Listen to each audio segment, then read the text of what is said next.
नमस्कार स्टूडेंट्स, आज आपको ज्योमेट्री की, जैसे कि आपको विदित है, ज्योमेट्री की क्लास 54 में लिए चलते हैं। जो एसएससी जीडी का सपना 90 क्लासेज में आप अपना करने के उसमें हैं 90 क्लास में आपको पूरा एक थिंक प्रोसेस जनरेट हम कर देंगे। तो उस सपने को लेकर जिसको आप बढ़ रहे हैं, उसमें ज्योमेट्री की क्लास है आज। और जैसा कि आपको पता है कि डेली 10 से 12 बजे के बीच में ये अपलोड हो जाती है।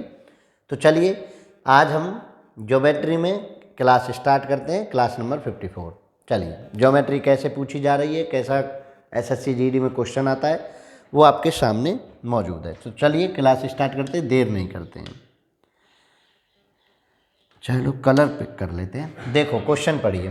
त्रिभुज के दो कोणों के बीच बाहरी द्विभाजक के बीच का कोण 60 डिग्री है, तो त्रिभुज का तीसरा कोण कितना होगा? वो कह रहे हैं कि त्रिभुज के दो कोणों के बाहरी द्विभाजक के बीच का कोण जो है 60 डिग्री है। त्रिभुज, अब देखिए, मैंने मान लीजिए ये त्रिभुज है। अब इसके बाहरी दो त्रिभुजों के जो द्विभाजक के जो बीच का कोण है वो कितना है? 60 है। अब आपको बताना है कि त्रिभुज का तीसरा कोण, त्रिभुज का तीसरा कोण मतलब कि ये कोण आपको बताना है।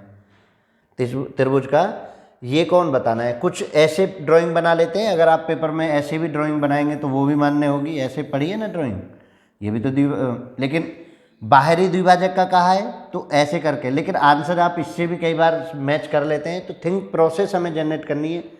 वो थिंक प्रोसेस क्या है वो देखिए। आंसर आने को इससे भी आ जाए, उससे भी आ जाए, कोई दिक्कत नहीं है, लेकिन हमको क्या करना है वो हमें समझना है। तो देखिए, इसके लिए हम जो एक बाहरी द्विभाजक का जो कोण पढ़ते हैं, तो त्रिभुज का जो ये द्विभाजक का जो कोण हम पढ़ते हैं वो कोण बराबर होता है 90 + 1/2 एंगल ए। इसे अगर मैं ए बी सी ले लूँ तो ठीक है, 90 + 1/2 ए होगा। और हम जो है, अब इसमें हमें एंगल दे रखा है, कितना दे रखा है? 60 इधर रख दें, इक्वल टू 90 + 1/2 ए। क्या बनेगा?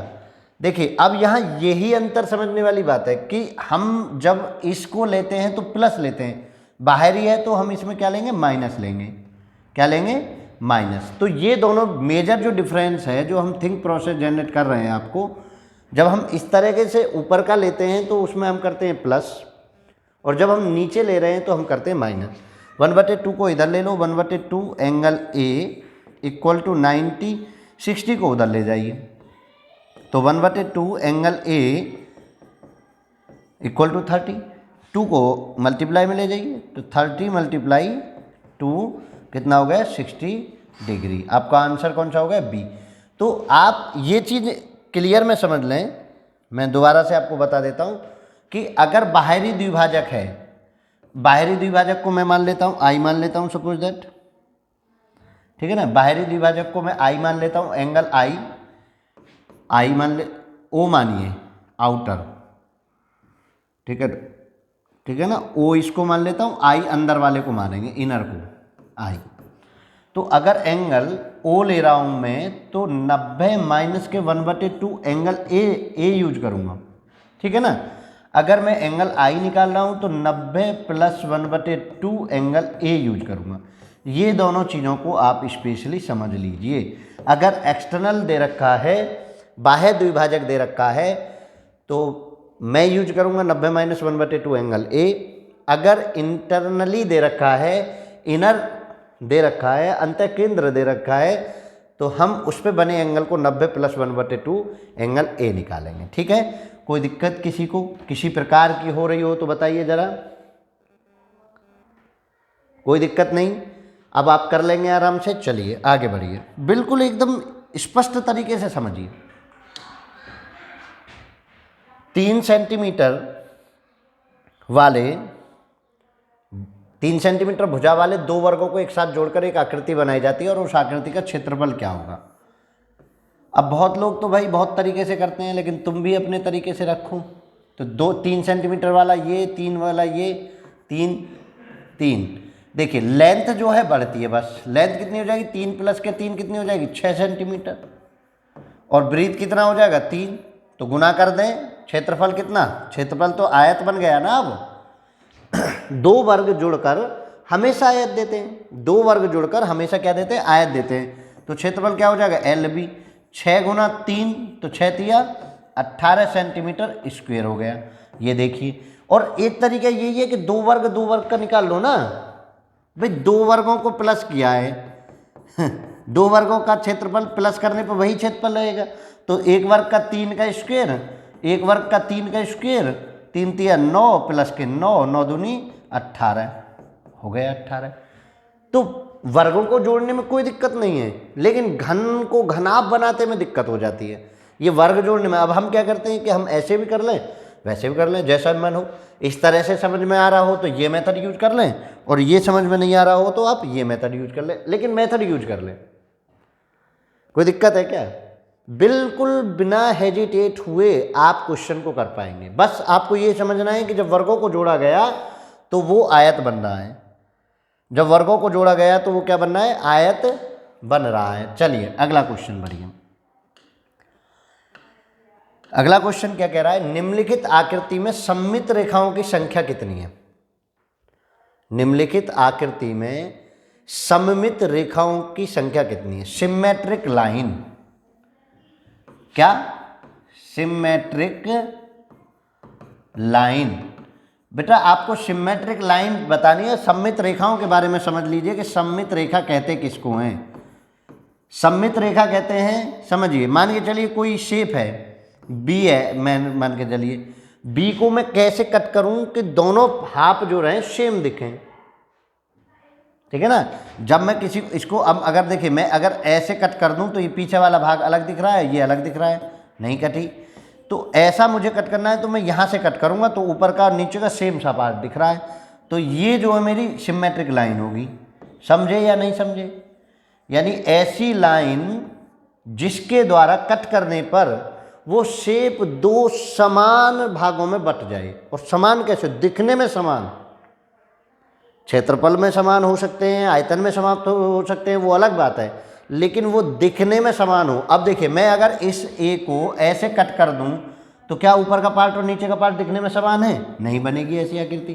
तो अगर मैं ऐसे कट कर दूं बीचों बीच से तो देखो इधर का पार्ट और इधर का पार्ट सेम दिख रहा है, एक लाइन बन गई।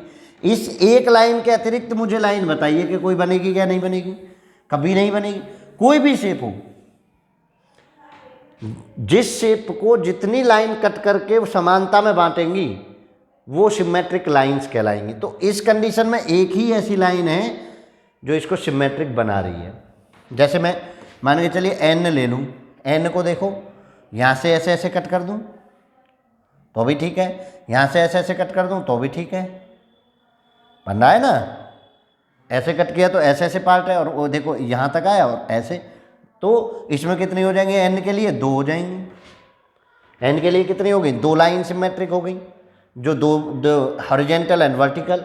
बहुत पॉइंट, बहुत चीज़ें ऐसी होती हैं उनके लिए ज़्यादा हो सकती हैं। तो मतलब कहने का ये है कि ऐसी लाइंस जो किसी शेप को 2 समान भागों में, समरूप भागों में, सिमिलर दिखाई देने वाले भागों में तोड़ती हैं, उसको हम कहते हैं सिमेट्रिक लाइन। उनको हम क्या कहते हैं, सिमेट्रिक लाइन। तो क्लियर है, कोई दिक्कत? चलिए आगे बढ़ो। Next question. नेक्स्ट क्वेश्चन क्या कह रहा है भाई, कर रहे हैं ना आप पढ़ाई? तो एसएससी जीडी निकालना है ना इस बार, निकाल लेंगे एसएससी जीडी को। चलिए निकाल लीजिए। एसएससी जीडी में ऐसा क्या है खास जो नहीं निकलेगा? एक बार समर्पण के साथ, एक बार मेहनत के साथ आप एसएससी जीडी जपना शुरू करिए, मतलब पढ़ना शुरू करिए। तुम्हारे माइंड में वही घूमना चाहिए। अगर तुम्हारे माइंड में वही चीज़ें घूम रही हैं तो समझ लीजिए कि आप एसएससी जीडी को जल्दी ही पा लेंगे। पाना है तुझे अगर तो घुमाना पड़ेगा दिमाग में। शब्द OX के आखिरी वाले अक्षर, आखिरी वाला अक्षर मतलब X द्वारा बनने वाले कोण की पहचान कीजिए। न्यून कोण, देखिए भैया एक अगर न्यून कोण है, थोड़ा सा उन्होंने जैसा X बनाया है ऐसा ही बना दूँ, फिर आप कहेंगे जी आप तो कुछ, ये अगर न्यून कोण बना तो ये तो अधिक कोण हो जाएगा, तो नहीं बना, न्यून कोण गए। समकोण बनेगा ही नहीं, अधिक कोण एक बनेगा तो दूसरा नहीं, फिर कौन सा, शीर्षाभिमुख कोण। आपको ना पता होते हुए भी आप बस केवल डेफिनेशन, और शीर्षाभिमुख कोण का मतलब होता है कि आमने सामने के कोण बराबर, आमने सामने के कोण बराबर। देखिए इसके बराबर है ये और इसके बराबर है ये, शीर्षाभिमुख कोण हो गए। शीर्षाभिमुख कोण की पहचान यही होती है, न्यून कोण 90 से छोटा, 0 2 ये ले लेता हूँ और 90 जी, ये जो है 90 से ये तो 90 ही होगा, और अधिक कोण 90 से बड़ा ऑब्ट्यूस एंगल और 180 से छोटा। ठीक है, ये कंडीशन है इनकी। तो इनमें भी कैसा कुछ नहीं है कि नहीं जी इतना कुछ सोचना है, हमें कर पा रहे हैं ना। अगर हमने सोचा भाई तो हम बहुत आसान से कर पाएंगे, हम सोच ही नहीं पाते। जब हम सोच नहीं पाते तो हम कर नहीं पाते। जहाँ सोच है वहीं शौचालय है मोदी जी का। चलिए सोच से आगे बढ़िए। सबसे बेहतरीन सोच शौचालय में आती है, ठीक है ना, सबसे बेहतरीन सोच शौचालय में आती है। चलिए आप यहाँ आइए, स्वच्छ भारत अभियान में अपना सहयोग दीजिए। एक चतुर्भुज के कोण 2 3 5 8 के अनुपात में है, तो चतुर्भुज का सबसे बड़ा कोण निम्न में से किससे 60 डिग्री अधिक के बराबर है? किससे 60 डिग्री अधिक के बराबर है? चलिए क्वेश्चन करते हैं। तो इनको जोड़ लीजिए, 2 + 3 + 5 + 8 बराबर 360। चतुर्भुज के चारों कोणों का योग 360। 8 और 2 10 और 5 3 8, 18 बराबर 360, 1 बराबर 20। ठीक है, सबसे बड़ा कोण, सबसे बड़ा कोण कौन? 8 गुणा 20 160, और इससे कितना ज़्यादा? 60 ज़्यादा, 0 2 2 220 डिग्री। बस मुझे करना क्या है, मुझे एक चीज़ पता होना चाहिए कि चतुर्भुज के चारों कोणों का योग, चारों कोणों का योग कितना होता है? 360। अगर मुझे ये पता है तो मुझे कोई दिक्कत ही नहीं है। अनुपात को मैंने प्लस प्लस करके रख दिया। 18 बराबर 360, 1 बराबर 20 के, 8 गुना 20 160 के, 60 अधिक कह रहे हैं तो 220। क्लियर है, किसी को कोई दिक्कत नहीं। बस आप एक बार इनको ईमानदारी से पढ़ना सीखिए, फिर कोई दिक्कत होने वाली आपको नहीं है। चलिए नेक्स्ट क्वेश्चन, नेक्स्ट तरीके से चलो भैया कर दीजिए इस क्वेश्चन को। उस त्रिभुज का क्षेत्रफल क्या है जिसके शीर्ष निर्देशांक 1 2 -4 -3 और 4 और 1 द्वारा दिए गए हैं? देखिए इस तरह का क्वेश्चन बेटा वो बच्चे तो कर सकते हैं जो कौन कर सकते हैं, जो इंटर में थोड़ा बहुत पढ़े होंगे। 10वीं में आता है लेकिन फॉर्मूला मुझे याद करना ही नहीं है। मैं तरीका बता देता हूँ, नहीं भी सीखा है आज सीख लीजिए। ऐसे रख दीजिए 1 2 4 -3 4 1 1 1 1। ठीक है, ये कोई दिक्कत। अब अगली लाइन देखिए, इसमें से इसे घटाइए, इसमें से इसे घटाइए। 2 बार घटाना है बस। कितनी बार? 2 बार। इसमें से इसको घटा देते हैं और इसमें से इसको घटा देते हैं और लिख देते हैं वहीं के वहीं। देखिए 4 में से 1 घटे तो -5, 3 में से 1 घटे तो -5, 1 में से 1 घटे तो 0, 4 में से 4 घटे तो +8 भाई 4 और माइनस माइनस प्लस, 1 में से 3 घटे तो 4, 3 और 1 4 प्लस हो जाएगा, 1 में से 1 घटे 0 और 4 1 1। क्लियर, यहाँ तक कोई दिक्कत नहीं होनी चाहिए। देखो -4 1 घटा -5 हो गए, माइनस का बना, -3 माइनस तो माइनस के 5 हो गए, 1 में से 1 घटा 0 हो गए। घटाना है और माइनस का है तो प्लस का 1 है तो माइनस के 1 और हो जाएगा तो माइनस के 5 हो जाएगा, माइनस के 3 है तो माइनस के 2 हो जाएगा, माइनस के 5 हो जाएगा। अब देखिए मैं जो है इस लाइन को और इस लाइन को, जिसमें एक बचे उस लाइन को कट कर दीजिए, इन दोनों की कर दीजिए आपस में गुना। क्या कर दें? 5 चौक 20 और 8 पंजे 40 माइनस, देखिए 1 माइनस मैं यहाँ लगाता हूँ और 8 पंजे 40 माइनस के 40, तो कितना बचा? माइनस के 20 प्लस के 40, तो कितना बचा? 20 वर्ग इकाई। कितना सिंपल है, आप केवल इस चीज़ को समझिए, बिल्कुल इजी वे में आप इस चीज़ को समझिए कि हम इसको करते कैसे हैं, पैटर्न क्या है। ये इसमें से इसको घटा के लिखना है, इसमें से इसको घटा के लिखना है, फिर उस लाइन को कट कर देना है, बस उनको मल्टीप्लाई कर देनी है। और पहले आप मल्टीप्लाई इसे ऐसे करेंगे फिर ऐसे करेंगे और दोनों में क्या कर देंगे, माइनस लगा देंगे। माइनस आ रहा हो तो माइनस माइनस प्लस हो जाएगा, 20 वर्ग इकाई। एक एक कंसेप्ट को अगर आपने समझा तो एसएससी जीडी जो जो क्वेश्चन पूछता है वो हम इन 90 क्लासेज में आपको वो थिंक प्रोसेस जनरेट करके देंगे, जहां आप इस टेस्ट को बड़े आसानी से पार कर पाएंगे। लेकिन शर्त यही रहेगी कि भाई आपको कंटिन्यूसली क्लास करनी पड़ेगी। ऐसे नहीं हो सकता कि आप ये सोचेंगे नहीं जी 90 क्लासेज अरे 2-3 दिन पहले से लगूंगा और पूरा करके देख दूंगा। नहीं भाई, ये हम तो केवल आपको थिंक प्रोसेस जनरेट कर रहे हैं, क्वेश्चन की तो प्रैक्टिस आपको करनी पड़ेगी ना। हम तो केवल आपको थिंक प्रोसेस जनरेट कर रहे हैं, क्वेश्चन करने की प्रैक्टिस तो आपको करनी है। चलिए अगला क्वेश्चन, 130 डिग्री के समपूरक कोण का पूरक कोण कौन सा होगा? समपूरक कोण का पूरक कोण, समझिए घुमा के मारा है। समपूरक कोण का पूरक कोण 130 प्लस ए बराबर 180, कौन से के लिए? समपूरक के लिए। समपूरक, ठीक है, समपूरक के लिए मैं ये कंडीशन लगा रहा हूं। तो ए बराबर कितना हो गया? 180 माइनस 130, आपने लिखा 50, तो क्या 50 आंसर लगा दूं?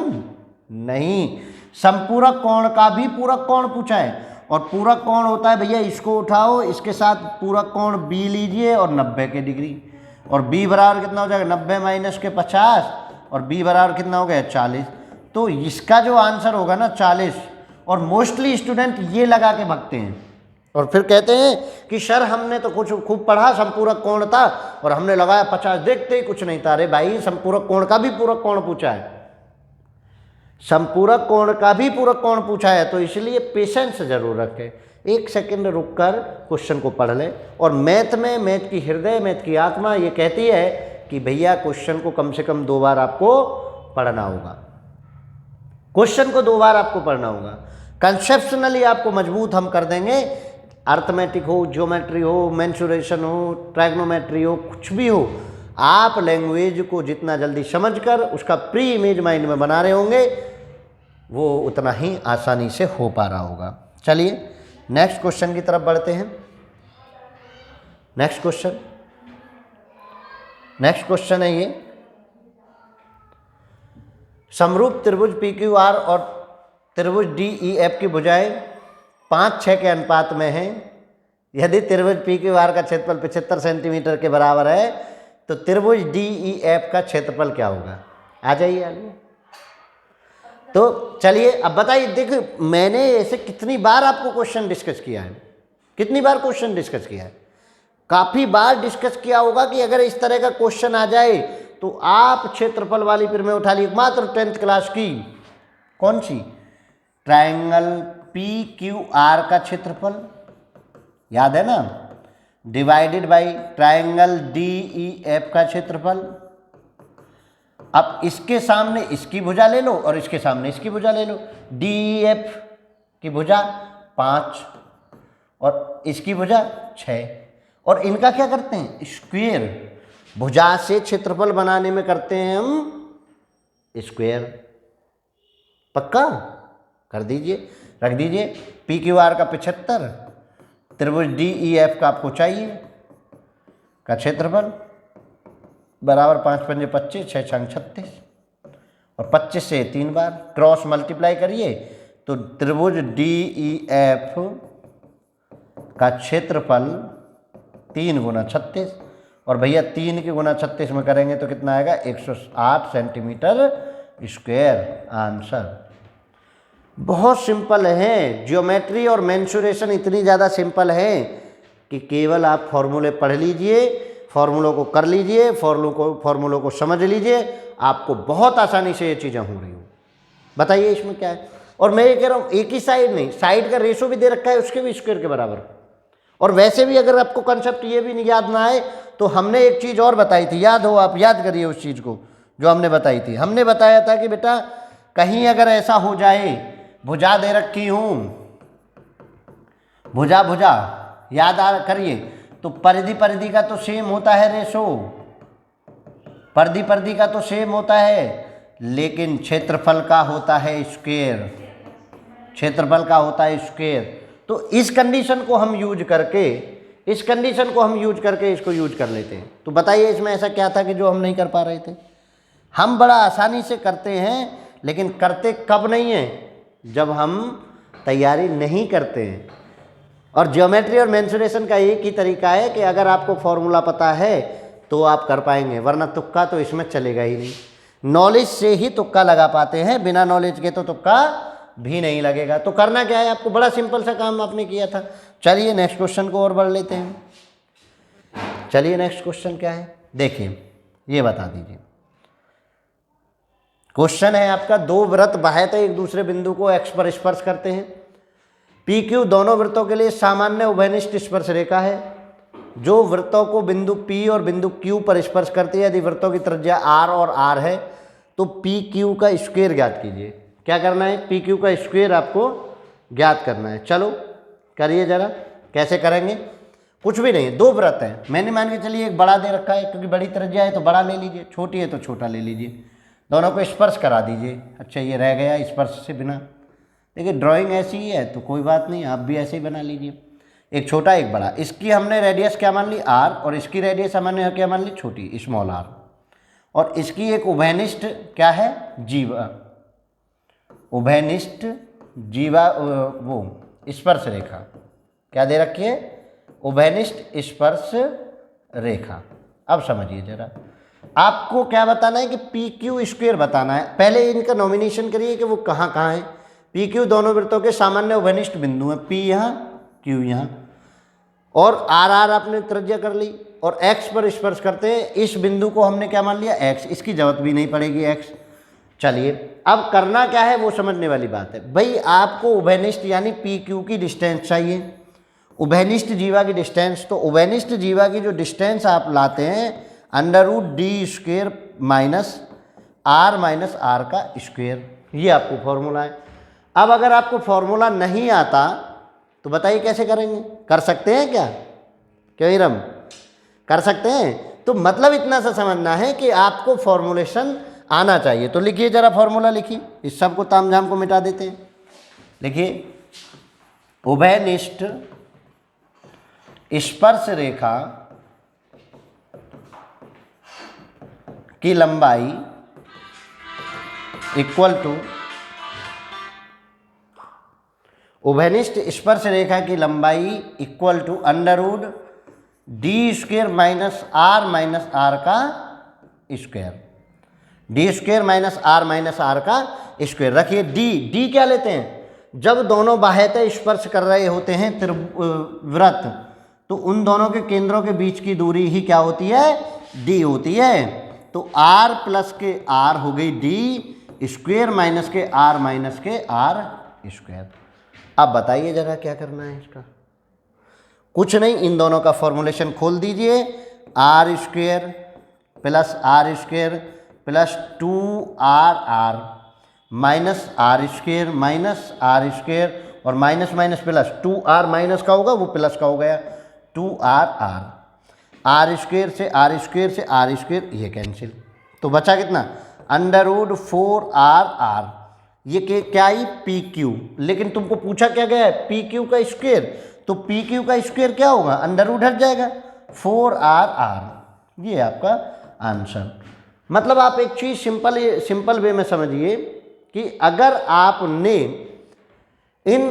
केवल इन क्वेश्चंस को फॉर्मूले के साथ अगर आपने पढ़ लिया, समझना है ना, अगर आपने फॉर्मूलों के साथ इन क्वेश्चंस को पढ़ लिया तो मैं कहता हूं कि आप गलती कर ही नहीं सकते। ज़्यादा नहीं, एक एक दो क्वेश्चन बना के उनकी लिस्ट बनाइए, एक एक दो क्वेश्चन करके उनकी लिस्ट तैयार करिए, और जिस दिन आप उनकी लिस्ट तैयार कर लेंगे उस दिन आप उसको बेहतर कर लेंगे। समझ लीजिए इस चीज़ को। आपको क्या करना है, लिस्ट ऐसे लिस्ट बनानी है। फॉर्मूला लिखना है, उसके 2 क्वेश्चन, फॉर्मूला लिखना है, उसके 2 क्वेश्चन, फॉर्मूला लिखना है, उसके 2 क्वेश्चन। इस तरीके से आप अपनी नोटबुक को तैयार करिए। आप क्या करते हैं, पढ़ते रहते हैं, जहां जैसे लगा उत्तर लाने की कोशिश करते हैं। उत्तर लाने से एग्जाम नहीं निकला करते बेटा, आंसर लाने से एग्जाम नहीं निकला करते। एग्जाम निकला करते हैं कंसेप्ट को सही स्वरूप में एक्सेप्ट करने से और वहां पेपर में जाकर उसको अप्लाई करने से। प्रेशर रिलीजिंग मेथड को पढ़ना होगा। अब पहले की तरह नहीं कि रटा रटाया आया कंपटीशन कम था, लोगों ने रटे रटाए को और बढ़िया कर लिया, और कंपटीशन में जिसने ज़्यादा बेहतर रट लिया वो पास हो गया। प्रीवियस ईयर को रिपीटेशन मिलता था, नहीं आएगा अब आपको बेस, थोड़ा सा बेस जानना होगा। क्वेश्चन को इधर से उधर भटकाते ही आप घूमने लगते हैं, तो इसलिए आपको वो समझना होगा। चलिए नेक्स्ट क्वेश्चन की तरफ बढ़ते हैं। बहुभुज के अगला क्वेश्चन पढ़ो।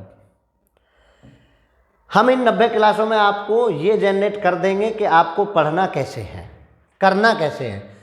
देखिए, आंतरिक कोणों का योगफल इतना है, बहुभुज के भुजाओं की संख्या ज्ञात करिए। n-2 Guna 180 equal to 1620। अब इसको बहुत लोग 2 को निकाल के यहाँ पढ़ते हैं, 90 में पढ़ते हैं। मैं 90 में पढ़ूँ क्यों? मेरे पास जब 180 है तो, और n क्या है यहाँ? n है साइड्स, नंबर ऑफ साइड्स, और नंबर ऑफ साइड्स ही मुझे चाहिए।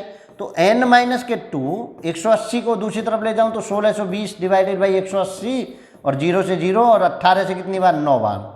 n minus 2 equal to 9, n equal to 9 plus के 2 equal to 11, n equal to 11।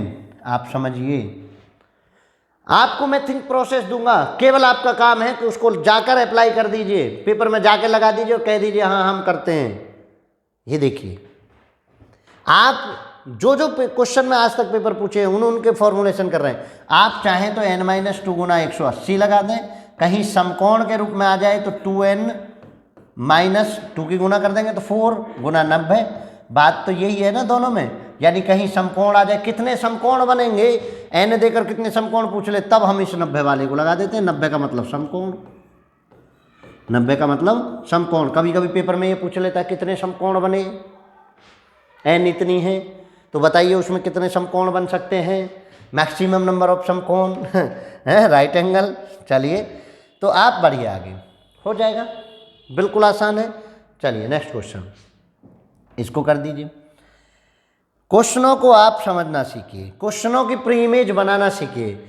यदि a अपने कोटिपूरक कोण से 26 डिग्री अधिक है और b अपने संपूरक कोण से 30 डिग्री कम है, तो a माइनस बी ज्ञात कीजिए। बहुत सिंपल है, a है वो अपने कोटिपूरक से 26 अधिक है, तो कोटिपूरक कितना हुआ? a माइनस के 26 इक्वल टू कोटिपूरक 90। तो 2a इक्वल टू 90 में से इसे घटाओ और घटाओ, 90 जुड़ेगा 6 और 116। a equal to 5, 8, 58। चलिए a छोड़ दिया। अगली कंडीशन देखिए, b अपने संपूरक कोण से 30 कम है, तो ये b प्लस के 30 देखो equal to 180। 2b equal to, ये माइनस हो जाएगा तो 150, और b इक्वल टू कितना? 75। मुझे बताइए कि ए बी निकालते समय क्यों हाथ आपके कपकपा रहे हैं? जहां तक मैं समझता हूं हाथ नहीं कपकपाने चाहिए, समझे ना। देखो, उन्होंने कहा ए अपने कोटिपूरक कोण से 26 अधिक है, तो जब ये है एंगल, तो देखो ये 26 ज़्यादा है या नहीं है।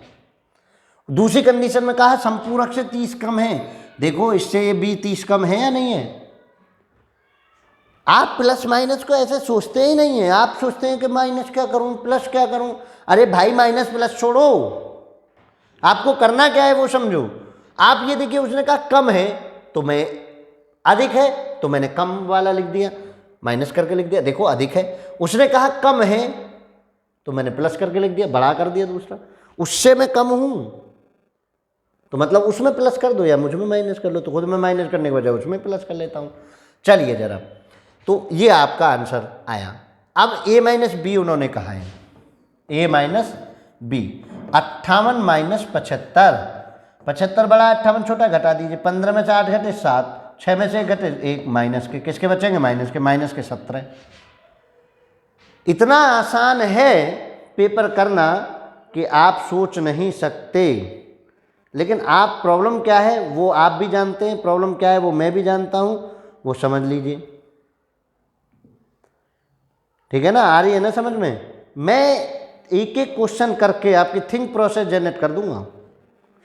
आपको क्या करना है? आपको थिंक प्रोसेस जनरेट करनी है बस। अगर आपने थिंक प्रोसेस जनरेट कर ली तो आप बहुत बेहतर कर पाएंगे। चलिए अगला क्वेश्चन, क्या कहा उन्होंने? त्रिभुज के शीर्ष 4, 1, 1, 3, 3, 5 है, तो वह होगा शीर्ष त्रिभुज का दे रखे। ए बी सी, 4 1 1 1 और 3 5, सिंबॉलिक रूप बना रहा हूं। और करना क्या है, समद्विबाहु समकोण त्रिभुज, विषमबाहु त्रिभुज, समद्विबाहु लेकिन समकोण त्रिभुज नहीं, समकोण लेकिन समद्विबाहु त्रिभुज नहीं। अब मुझे समकोण और समद्विबाहु में पता कैसे चलेगी, पहले तो मैं निपटाऊं समद्विबाहु विषमभुज, समद्विबाहु समद्विबाहु। तो मुझे समद्विबाहु के लिए तो मुझे ए बी बी सी और सी ए चाहिए, तो मैं ए बी निकालूंगा। तो समझिए कैसे निकालूंगा, अंडर रूट लगाते हैं, चलिए अंडर रूट को छोड़ देते हैं, कोई नहीं, स्क्वायर में कर लेते हैं, तो स्क्वायर से पता चल जाएगा। 4 में से 1 घटे 3 का स्क्वायर, 3 3 9, 1 में से 1 घटे 0, तो यहाँ से ए बी कितना आ गया 3, डायरेक्ट लिख दूँ क्या, ए बी कितना आ गया 3, क्लियर। अगला देखिए बी सी निकालिए, B C square equal to 3 में से 1 घटे 2 का स्क्वायर 4 और 5 में से 1 घटे 4, देखिए ये घटाना है ऐसे लाके, 5 में से 1 घटे 4, 4 चौक 16, कितना आ गया 20। तो यहाँ से बी सी कितना आ गया, अंडर रूट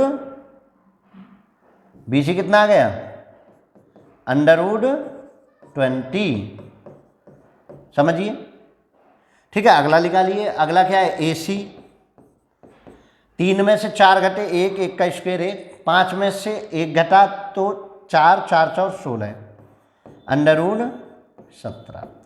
देखिए समझिए, समद्विबाहु नहीं है, पहला कट गया, पहले समद्विबाहु की कंडीशन तो प्रूव करे, समद्विबाहु लेकिन समकोण त्रिभुज नहीं, समद्विबाहु कट गया। समकोण लेकिन समद्विबाहु त्रिभुज नहीं है, इसको चेक कर लेते हैं। समकोण के लिए ये होता है कि भाई ए बी का स्क्वायर कोई किसी बड़ी भुजा का स्क्वायर, और बड़ी क्या होता है 20 का स्क्वायर, यानी बी सी का स्क्वायर बाकी दो स्क्वायरों के बराबर होना चाहिए।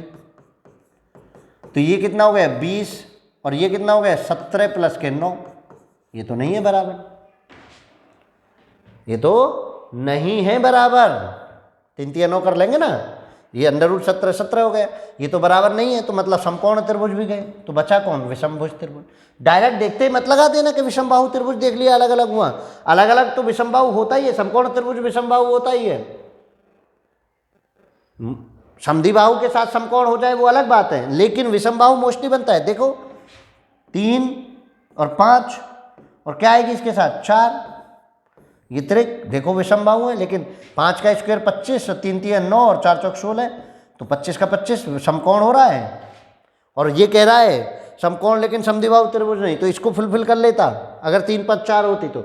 मतलब समकोण की कंडीशन को पहले करेंगे और तब बाद में आप विषमबाहु और समबाहु चेक करने जाएंगे। तो समद्विबाहु कटा तो समद्विबाहु खत्म कर दिया, फिर उसके बाद मैंने क्या किया कि मैंने समकोण को चेक किया कि समकोण तो नहीं है। तो सबसे पहले समद्विबाहु ने ये कट कर दिया, क्योंकि इसमें और कह रहा था समद्विबाहु, इसमें समद्विबाहु कह रहा है तो इसलिए कट गया, इसमें त्रिभुज नहीं है, ये कंडीशन यहाँ से यहाँ तक सही है। अब मुझे चेक करना क्या था समकोण, मैंने यहाँ चेक किया तो ये समकोण की कंडीशन, ये पाइथागोरस तिरक, पाइथागोरस थ्योरम बचपन से पढ़ते आ रहे हैं आप, वो पाइथागोरस थ्योरम लगनी चाहिए, और वो पाइथागोरस थ्योरम अगर लग जाए तो आंसर आ जाता, लेकिन वो पाइथागोरस थ्योरम को मान नहीं रहा है, तो फिर मैंने क्या बचा विषमबाहु त्रिभुज। तो मेरा जो मानना है, मेरा जो कहना है वो हमेशा से ये है कि आपको कंसेप्ट सीखना है। आप आंसर लगाए, अरे नहीं नहीं सर आंसर आ गया छोड़ो, छोड़ दिया तो पेपर भी छोड़ देगा। आंसर आने के साथ नहीं छोड़ना है, मुझे उसको उसके कंसेप्ट को भी समझना है कि वो कंसेप्शनली कह क्या रहा है, समझ आ रहा है ना। चलिए आगे बढ़ते हैं। एसएससी जीडी बड़ा आसान है अगर आप उसके नेचर को समझ लें। क्लास आपकी ओवर हो गई है, तो आज की क्लास में इतना ही, आपके साथ जुड़ेंगे नेक्स्ट क्लास में, फिर आपको नए वीडियो, नए तरीके, नए फॉर्मूलेशन के साथ मिलेंगे, नई ट्रिक के साथ मिलेंगे। बस आपको कंटिन्यूसली इस ट्रिक पर अपना प्रैक्टिस बरकरार रखनी है। क्वेश्चन लेवल में दे रहा हूँ, प्रैक्टिस आप करिए और एसएससी जीडी को इन 90 क्लासेज में ही आप पार कर लीजिए। तो चलिए आज की क्लास यहीं समाप्त करते हैं। जय हिंद, जय भारत।